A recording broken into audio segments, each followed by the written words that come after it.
Hello, welcome to WCS Sports Connection Game Day. I'm your host, Tate Mathews, filling in for Jeremy Qualls, who's out on assignment this week. We've got a very special guest, head football coach of the Independence Eagles, Coach Scott Blade. Coach, Tate. Good morning. You look very tan. You've been in the sun this summer a little bit. In the sun, all the time. A little 7-on-7, a little lake activity. Most people don't know it. You're a very accomplished Well, I don't know about water skier, right? I still enjoy doing it. Accomplished in your own mind? Yeah, exactly. Well, glad you're in with us today. We're getting, obviously, football season's right around the corner. We've had 2 weeks of have the players being in with you all. Can only be in helmet, shorts, and shirts. You can put on the shoulder pads today, but let's talk about those first 2 weeks.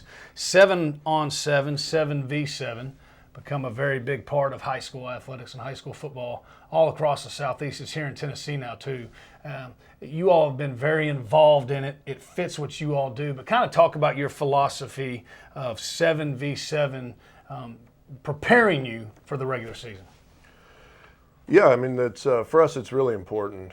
It is our offense. It's our base defense. Obviously, you got to make some changes accordingly. But for us, it really is our base offense. Now, we may not send the running back out as much or do some different things with the running back, but the outside receivers, those routes are basically the same as what you see in the fall. Defensively, it's basically the same defense. As you get doing the 7-on-7s, we've been to 3 tournaments, and it's exciting, but now you get to the point where everybody's manipulating their offense and defense, and there's only so much you can do with the defense, and so you can start getting into some bad habits or bad keys or bad reads. So we're glad that we've had a good run of it. We're going to go one more round robin tomorrow night. I guess this airs on Wednesday, so it'll be Tuesday night, and we'll finish up there, and we'll call it good. But for us, 7-on-7, I mean, it really teaches, it's competition. It breaks up the monotony for the kids of doing the same old thing, but it teaches them competition, teaches them how to win, how to lose, how to respond to that, how to deal with the extreme heat. We've done 3 tournaments, and it's been, I think, the hottest days oh my goodness, it's been hot. Right. And so teaching the kids how to properly hydrate the night before, how to eat the night before, how to continuously hydrate, and then how to respond to when things don't go bad. So it's not real football, but it is a great way to, complement what we're trying to teach our team as a whole, and we use it that way. Yeah, and I think a thing that I gathered from a lot of you guys, and you all say the same thing, and it is. It's not real football, but football is competition when it comes down to it. Wins and losses, competing. I got to beat the guy across from me, and so this is what you're doing. So it's not 11-on-11. There's not pads, but you're finding out who's going to compete. Exactly. And that really, you all don't just say that. You really mean that. You guys as a staff are meeting about that afterwards, and you're watching every snap, even though it's 7-on-7. Exactly. We're going to see when it gets a little bit tense, who's going to make the play. Everybody can make a play when everything is going well and it's nice and cool out there, and you're playing a team you should beat, probably. But man, when you're playing a team that you're up against it and you need a play, it's 4th and goal. Who's going to make that play? And those are the type of things, that kid's going to make that same play 9 times out of 10 versus us. He'll do it in the fall as well. So we're gonna find that out. And we had a pretty good group of seniors, real good group of seniors this year. And so we've kind of known, okay, these kids can do this, and it's been fun to watch them get better. And this summer really be on full display in a lot of things. And then there's a few spots that we're trying to look at. We were trying to see how are they going to react in this situation, how are they going to play when it's all the cards are on the table, so to speak. And so we've learned a lot about our players. Most importantly, though, when it was hot, when it was out there and they've played 8 games during a day, and that's when you get to see the true character of some of these kids. Who's going to fold? Because a lot of teams will fold. And our team has been able to answer the bell, so to speak, and play well. and that's exciting. It doesn't necessarily translate into wins coming up in the fall, but it does give us a hope that our kids are getting what we've been trying to pour into them, and have a chance to be a real good team. Two of the better 7-on-7 tournaments in the Mid-State have become the Riverdale one, the Bojangles Classic, I believe they call it. That's usually on a Thursday. And then Ravenwoods has gotten to be maybe the best one in the Mid-State. You all are regulars at both of them. You won both of them. And it's Well, neat we lost to see. lost in semis to Oakland, double overtime at Riverdale. Oh, you did? Okay, Yeah, that's right. That's Marshall right. County won that one. I Marshall believe, County won but, that one. But you made it to the semis. Yeah, That's we right. double overtime. We lost. Then turn around and won the Ravenwood one. Yes. And that it's neat seeing there's different, like you mentioned, Oakland was there. Marshall County was there. Yeah. Which, they're a 3A, 4A school, but you don't think about that. Hillsboro's there, Ravenwood's there. So you go in there and you're playing well. You have a very experienced quarterback and Andrew Bunch, who we're going to talk to in a little bit. But so your goal is to go in there and get better and to win. How much of have you used this time? You know what Andrew can do. Have you been able to look at your backups very much and get them a lot of quality reps? Actually, I have. Adam Swayze is a starting receiver for us. He was a starter as a freshman as a quarterback, a 6'2", 185, 190 kid, superb kid, really good athlete. And we were able to, when Brendan Mathews transferred to Oakland, call him in, and he's been able to do really well. And we've been able to use these 7-on-7 tournaments where we have gotten up a little bit, where he's gotten meaningful reps with not only some backup receivers, but with the starters. So, because there is a difference there, right, in building his confidence, and he's done really well. So we're excited that we have been fortunate, and we had our JV guys have played a little bit. They played in the tournament last weekend at Brentwood Academy, and so they've got 5 or 6 games to play there. But we're pleased that we've got 2 quarterbacks that have gotten meaningful reps, and we've also been able to get, the nuts and bolts of our receivers, 6 or 7 receivers, really have done a lot. And same thing on defense. So they've got a lot of reps, and by now we kind of know, have a better idea what we're going to go into the fall with. Yeah, and you mentioned it is your offense. So I guess for a team that maybe runs the wing tee, throws the ball 6, 7, 8 times a game, might not that be that great a work for a backup, but for like you mentioned, if you have not seen it, it happens so fast. I mean, yeah. These are quality reps. You find out quick, Yeah. Decisions, where they're going to put the ball, what they can do with it. Yeah. It's fast. And what's nice about it is that, Adam, for instance, is a kid that really a smart kid and knows the offense. Well, now it's just, okay, here's your read, or as I pulled him aside in the semifinal game on Saturday is, here, got to go quick, 1, 2, 3, ball out.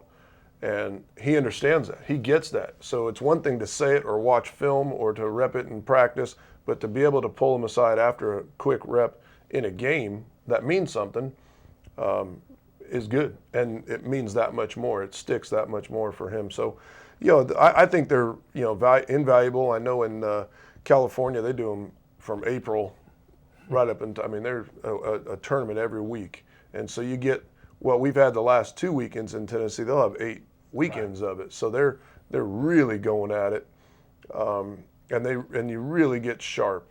I've been on both sides where I've done it that much, and I've done it just in the 2-3 weeks. We've probably got 22 games in already, and we'll play again 2 more games tomorrow, weather permitting, and for me that's good. We've seen what we can do. Let's keep everybody uninjured, everybody healthy, and just get on to the season. So where do you got to have a healthy balance of it. You don't want to wear them out. There's guys that they start grinding them down from, I guess, July the 6th when you came back. So you played 22 games so far in 7-on-7. Obviously, you've got to keep the weights. They've still got to be a big part of it. And you're getting a lot of conditioning in the 7-on-7, at least for the skill guys. So how do you try to balance that out as far as the I don't want to call it off-season conditioning because I guess in strength training now you're in season. So it's got to be a little bit of a balance these last 2-3 weeks before you get the pads on. Yeah, we've let off a little bit with our skill guys. We lift 4 days a week these last 2 weeks, and that includes before we were going over to Brentwood Academy on Tuesday nights. We'd lift before and do an agility circuit, a half hour. I mean, so they're getting worked out before they go there, and then they play 3 25-minute games. We've been rained out the last couple of times, so but we give them off Fridays for us, and we give them, obviously Fridays and Sundays. Saturdays it is a grind, because when you're playing well, you're going to play 8 games in the heat, and we're fortunate. But we try and give them off Friday. Try and give them off, they get off completely Sunday. But like last week, it was really hot Monday. And I knew the bulk of my guys were played 8 or 9 games. Right. I said, we're not going outside. So I gave them, and we literally just spent, after we did our weights, we did our agilities, we spent an hour in the gym just working on our inside run. So that was and I didn't condition them that day.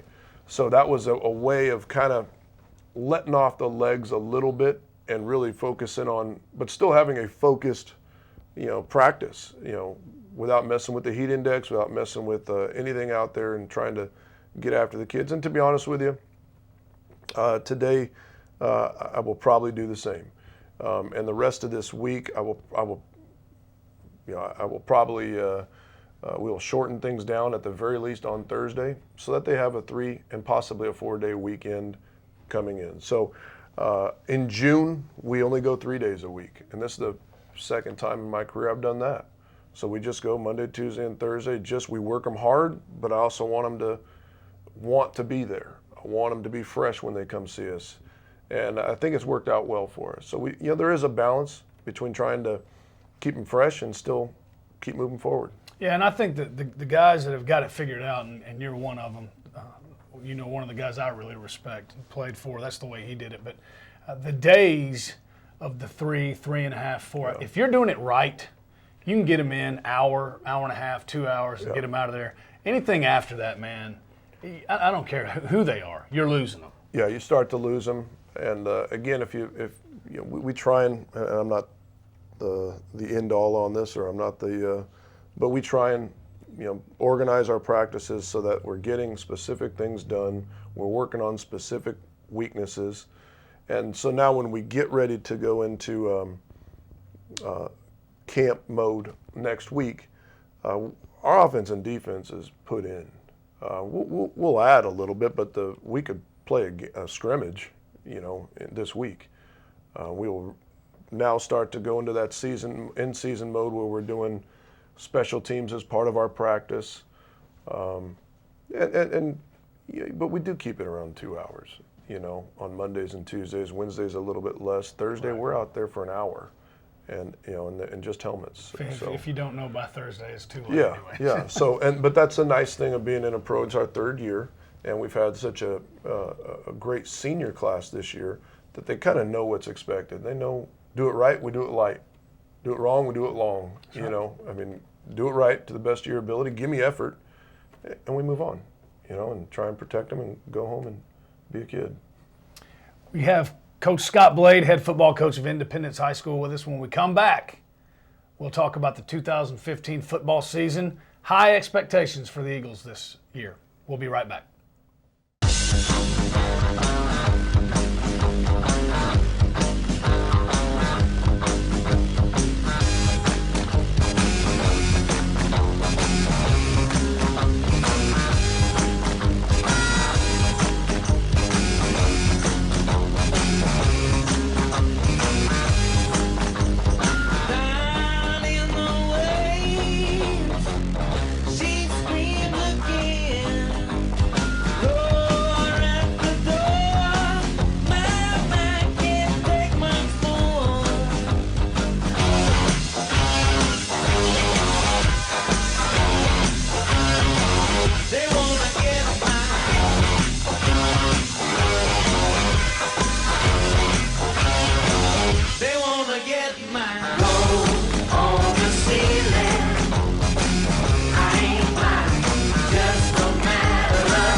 Welcome back to WCS Sports Connection Game Day. Back with Coach Scott Blade, head football coach of Independence High School. Coach, we talked about the summer. Let's talk about the 2015 season. You mentioned this is your third year here, and it's been an interesting 2 seasons. Been 2 good ones. If you look at last year's record, you might not understand how close to a great one it was. But you mentioned these seniors that are going to be seniors this year. This is their 3rd year with you. So this is their 3rd year in your offensive system, defensive system, getting to know you all. There have been a lot of tough games. Last year, 6-5, a 1-point loss to Blackman, who some people consider the best team in the state, without a doubt the most athletic. A 1-point overtime loss to Franklin. The Centennial game, I was at that game. The momentum, that was literally a momentum shifted, man, Yeah. and it went against you, but you were right in that great game. So really, really close games. The Ravenwood game, 2-touchdown loss, but a very close game. Yeah. These kids are learning how to compete, learning how to win. We go into 2015. You have now moved to a new district. I'm not sure the district name or number, but you're in 5A basically. Yeah. I think you got a chance to be very, very competitive, and we know this. In your type of offense, it all starts with a trigger man. In my opinion, you might have the best trigger man in the state. Yeah, we think he's pretty good. Andrew Bunch has seen time. I think even his freshman year, he started that first game, Coach Dyson's last year there, and got injured in that Blackman game. Started for us most of the year as a sophomore. Had a wonderful year last year, and has picked off, worked extremely hard in the offseason. I love it. I love it when those guys that are established as juniors come in and work even harder as seniors. He and Nate Johnson, and then the rest of those seniors have really bought into working hard and getting better, and it shows. He's making great decisions. As he goes, we go. He's pretty good, and we look forward to watching him even get better. He looks like he's from 7-on-7. Obviously, he doesn't have the pads on, but he looks bigger. He looks stronger. He looks like he's grown. He's definitely been in the weight room. Yeah, he's a 6'1" kid. He's been as heavy as a little over 190. He's probably 187, 188 right now. You see, none of our skill guys have fat on because they are burning it off all day. So he's put together pretty well, and he's worked his tail off in the weight room to get where he's at. So, if we do a good job protecting him, this is going to be a wonderful year for him. It's got to make you happy as a coach. I've seen Nate in a couple of the 7-on-7s. Obviously, he's a good-looking kid, very athletic. Looks to me like a very good route runner too. Yeah. It's got to make your job, your wide receivers coach job, easier when you're talking to those other young pups. This guy's the best athlete of all of them, and he's out here running the routes the way you want him to run. That's got to be invaluable to you. It is, and you hope that they get that. And you hope that they get when he was a freshman and sophomore, he was a small little scrawny kid too, but has really, worked himself into the athlete he is. He's one guy that is a product of his hard work, his tenacity, and just his commitment to get better at his craft. I mean, he runs great routes. He doesn't drop a whole lot of balls. He's got great hands, and we put a premium on that for our kids. We do our route tree over and over and over. And we know that that's our bread and butter, especially this year. It may change in a year. You never know, but that's our bread and butter. So we're going to be as good as we possibly can and just hammer it home and keep working on it. And he's a great example for those young kids. It's been neat to watch it trickle down, but you all really do. You do as good of a job as anybody. Been doing it for a while. You all do a lot of, I don't want to say timing routes, but there are times, you were talking about how important those routes are. There are times when the ball's coming before they've made their break. And when you think about it, we're talking about, in some cases, 15, 16, 17-year-old kids. That ball's coming when they come out of the break. That's why you have to be, if it says break it off at 6, you break it off at 6. Right. And it does. It everything ties in our line protection. So in a perfect world, if we can, give 3 to 3.5 seconds when we're in going down the field, 15 to 20 yards, the quarterback has a certain footwork. Quarterbacks break it off, and the ball should be thrown on a certain footwork. For us, for instance, it's 3 steps a hitch ball. So that ball should be coming out hot on his hitch step. if it's a quick pass, so some of our routes that are under 10 yards, he's literally just finding the laces, planting his foot and throwing it to a spot. So, but those are things they don't happen by chance. We work on them. It's a grind. It takes a lot, and you got to have kids that buy into it.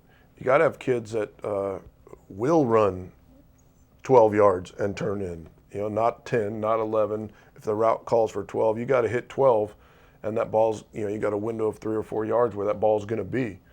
And so we work on some of those things and all those things, and the kids are doing well at it. Dom Childress, breakaway running back you had last year at Naval Academy. He was a very important part of it. You're not a guy who's going to give it to a tailback 25, 30 times a game, but that doesn't mean it's not a very important part of your offense. Who do you see kind of taking the lead, or do you expect to take the reins at the running back position? Daniel Wright has been a starter for us. He started a little bit at H, our slot position, which also comes in the backfield on our 2-back sets. He's actually the strongest kid pound for pound. He's about a 5'9", 185. He had a 460 squat, a 310 bench, and a 265 power clean. A blue collar, hits the hole hard.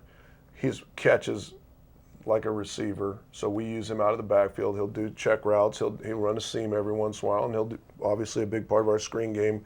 Daniel Wright's pretty good. We think he's going to move the chains. He's not going to be the breakaway guy that Dom was, but he is going to be a guy that'll move the chains for us in a hurry. Jordan Pope, who played there as well, will most likely play on our defensive line. He's a 5'8", 5'9", 220 kid.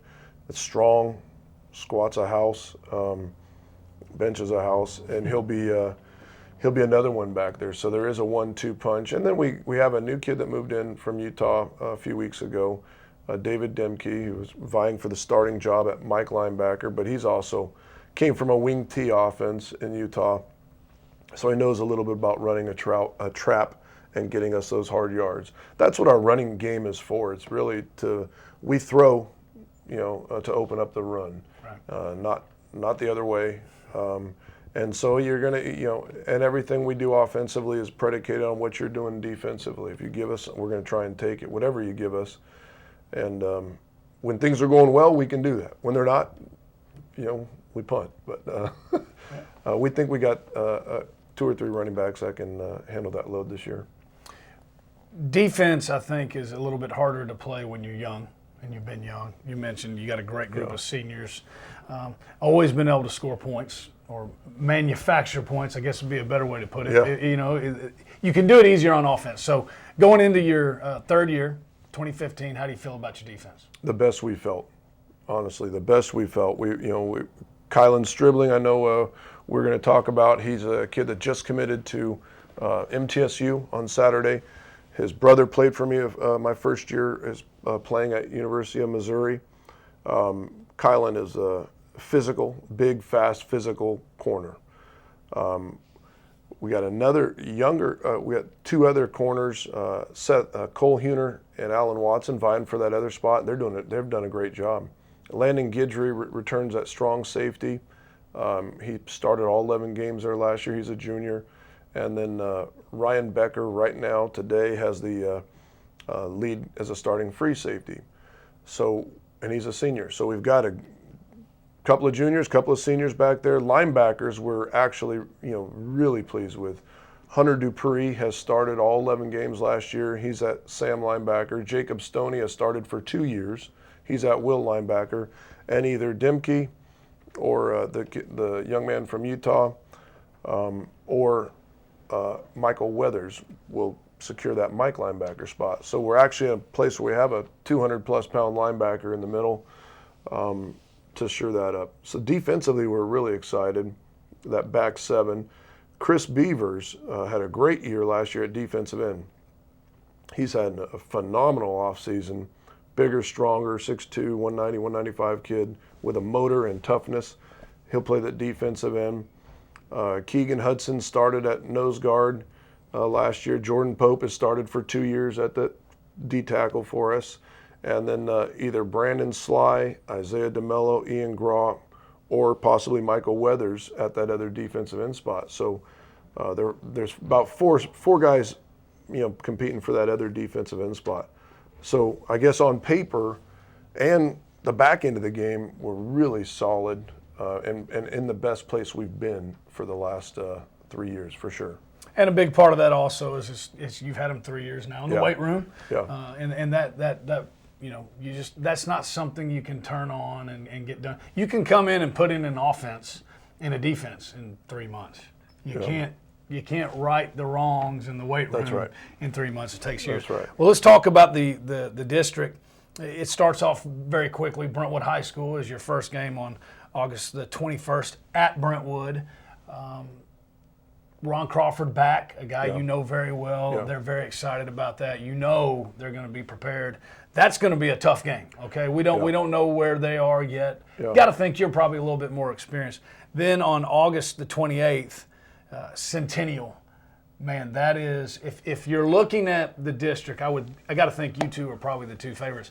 That's going to be a great game. Those first two are going to be Centennial real and nice. Brentwood are in a different region. Oh, that's right. So Yeah. Centennial, Brentwood, and Smyrna are our non-conference games.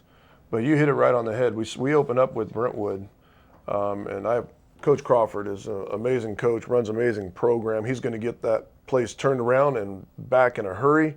We just hope it's not week one. That's right. And it's week one this year, not week zero's gone. Week zero's gone. We hope it's not week one, but we know we're going to get a fight from them. We know he's a tremendous coach. Nothing but respect for him and what he does, and so we know we're going to have our hands full there. And Brian Rector, a good friend of mine over at Centennial, he's runs the program the right way. He's got some horses over there. So we know those first 2 weeks and their inter-county rivalries, they're going to be arguably our toughest games of the year. Yes. Just because of the environment, everything that's built up around them. And yes, they are Brentwood and Centennial are both in a different neighboring region.